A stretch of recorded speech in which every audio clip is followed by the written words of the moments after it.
Today, we have one of the most exciting matchups in World Chess Championship history, Game 6 of the 1960 World Championship, featuring two of the greatest minds in chess, Mikhail Botvinnik and Mikhail Tal. Botvinnik, the reigning world champion and a brilliant strategist, faces Tal, the young magician from Riga, known for his aggressive and imaginative attacking style. This game is a perfect example of positional play versus unpredictable tactics. The cunning, systematic approach of Botvinnik collides with Tal's dynamic, sacrificial style. It's a dramatic game that sets the stage for their legendary rivalry. Let's dive into the action as Botvinnik, white, opens with a classic English opening, and Tal, black, responds with a solid setup.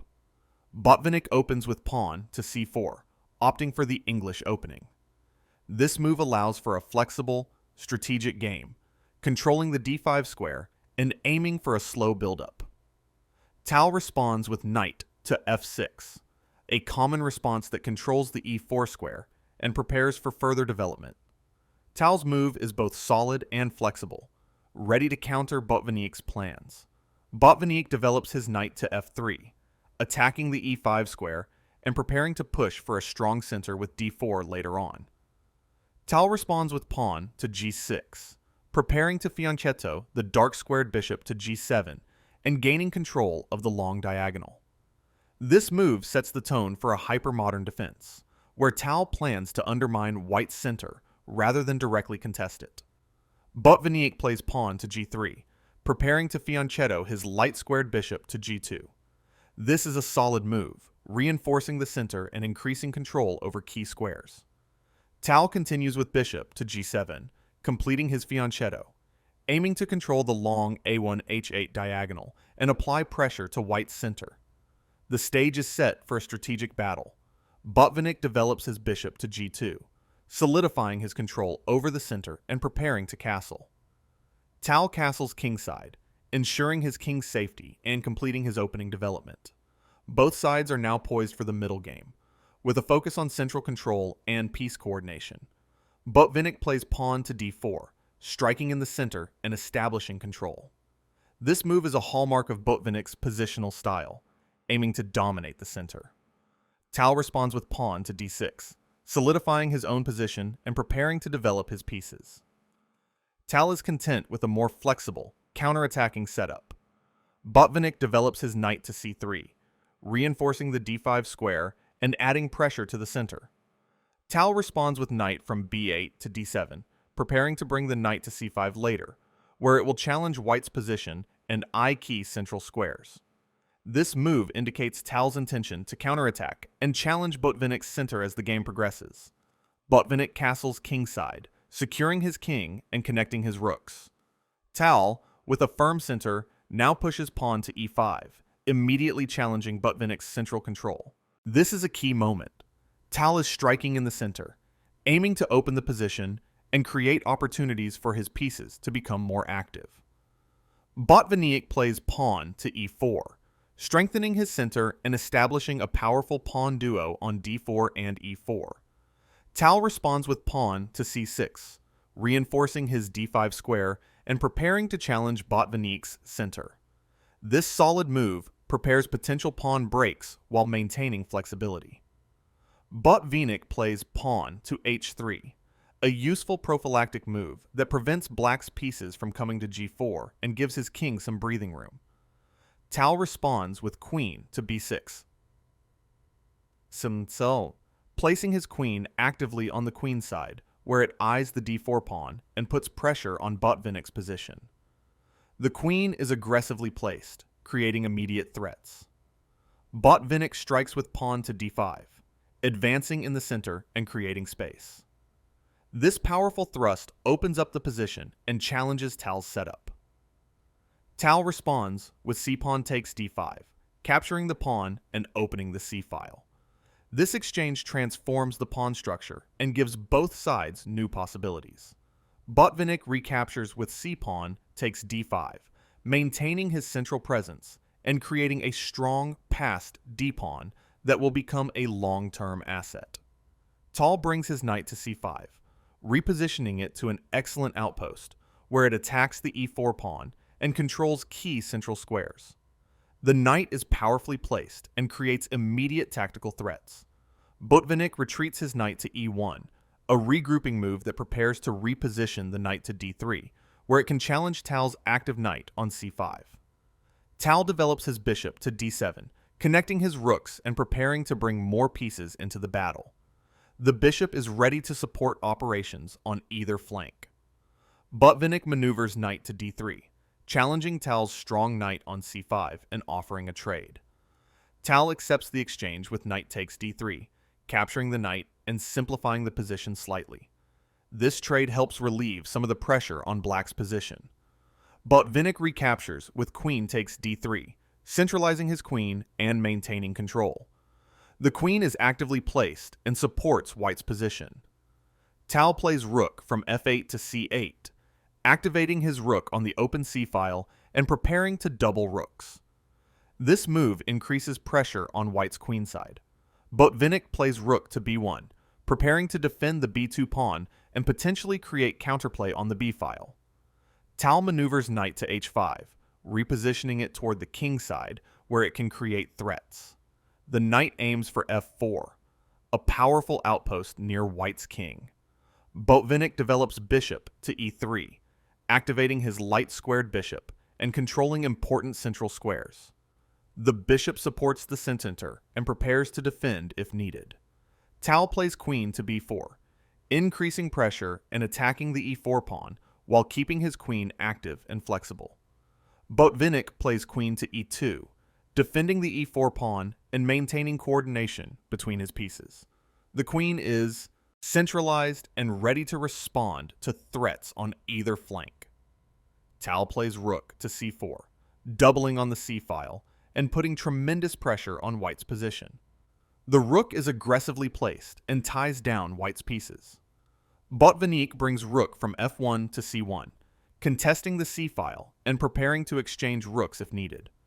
Tal plays rook from a8 to c8, completing his domination of the c-file with doubled rooks. This creates enormous pressure on White's position and gives Black a clear initiative.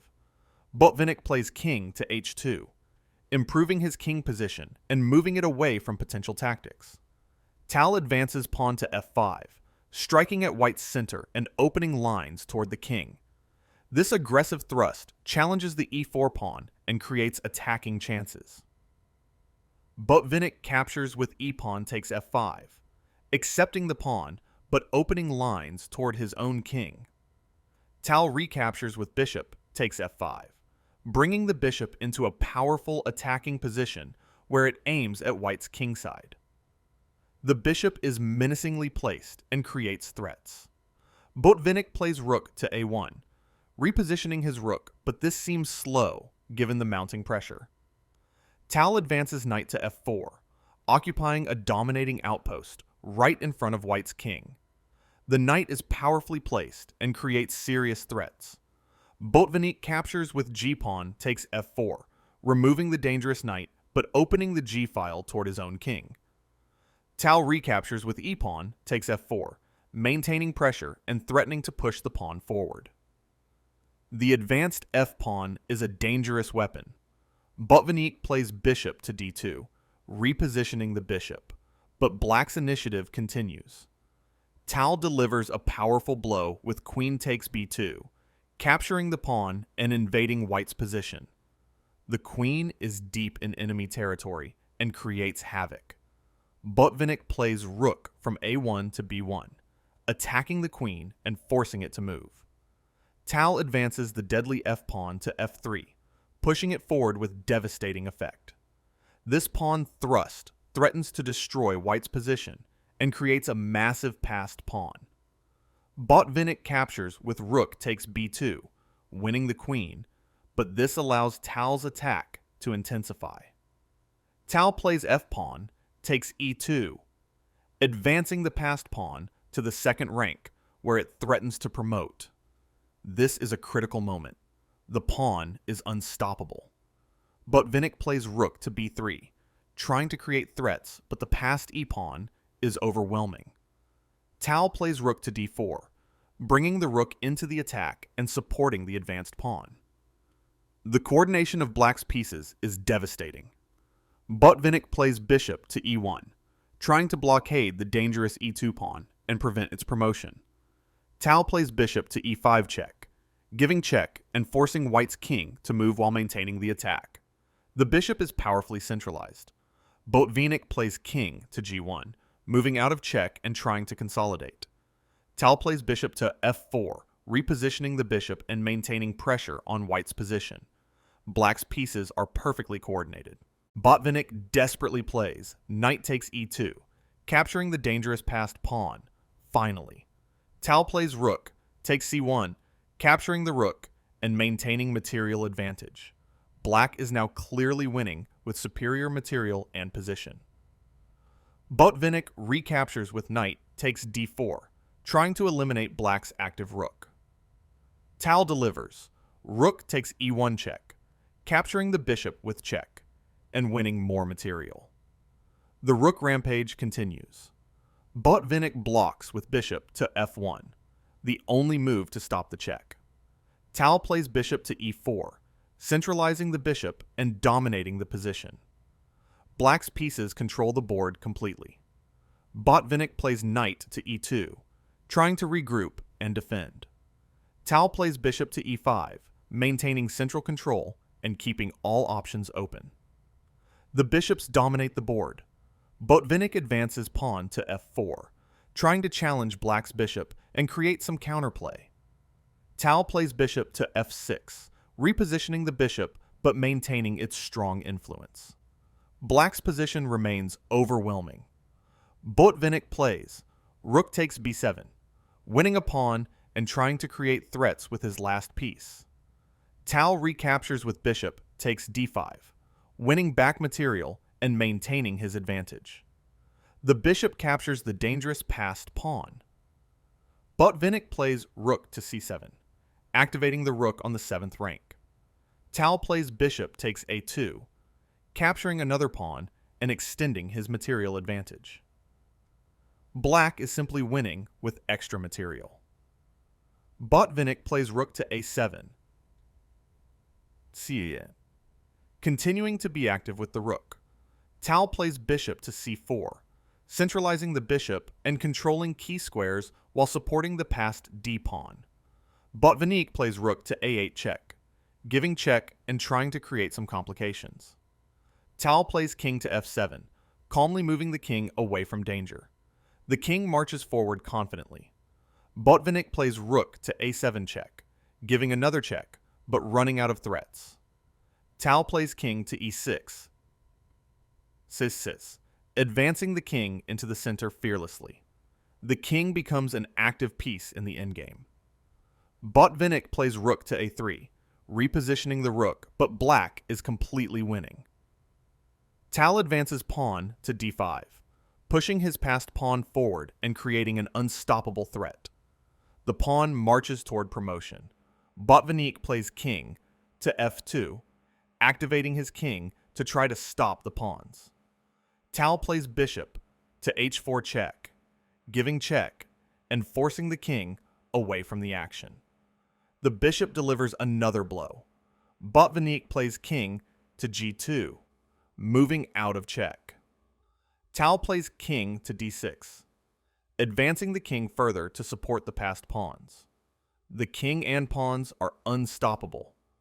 Botvinnik plays knight to g3, trying to blockade some squares. Tal plays bishop takes g3, capturing the knight and removing the last defender. Black wins more material. Botvinnik recaptures with bishop takes c4, trying to eliminate black's bishop. Tal recaptures with d-pawn takes c4, creating another passed pawn. Black now has multiple passed pawns that cannot be stopped. Botvinnik recaptures with king takes g3, simplifying into a hopeless endgame. Tal plays king to d5, marching the king up the board to support the pawns. The king and pawns advance together. Botvinnik plays rook to a7, trying to create threats from behind. Tal advances pawn to c3, pushing the passed pawn closer to promotion. The pawns are unstoppable now. Botvinnik plays rook to c7, attacking the pawn, but it's too late. Tal plays king to d4, supporting the pawn and preparing for its final advance. The king escorts the pawn forward.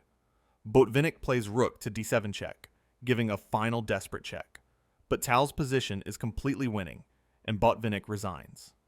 Black wins. This game exemplifies Tal's brilliant tactical genius and his ability to create devastating attacks even from seemingly balanced positions. While Botvinnik's positional play was solid in the opening, Tal's aggressive pawn break with f5, followed by the powerful f3 thrust and the unstoppable e2 passed pawn, overwhelmed White's defenses. The final endgame with multiple passed pawns was completely hopeless for Botvinnik. Tal's dynamic, aggressive style carried the day in this memorable encounter. What do you think of Botvinnik's mastery in this game? Would you have handled it the same way, or would you have opted for a different strategy? Let me know in the comments below, and don't forget to like, subscribe, and stay tuned for more legendary games from the world of chess.